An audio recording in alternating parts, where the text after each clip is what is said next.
Welcome, all of you. Now we'll learn how to use because of. We can use as conjunction or preposition. In Hindi, we can say के कारण किंवा के वजह से. Now we can see here some examples of how to use because of. You can give them money because of you have enough to help them.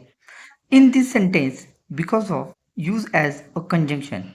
It joins two small sentences with the help of because of.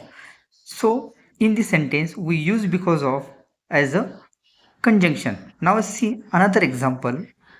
I don't want to go trip because of heavy rains.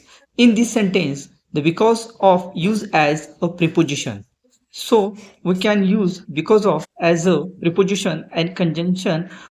Now you can see some examples. Subscribe my channel and share with your friends.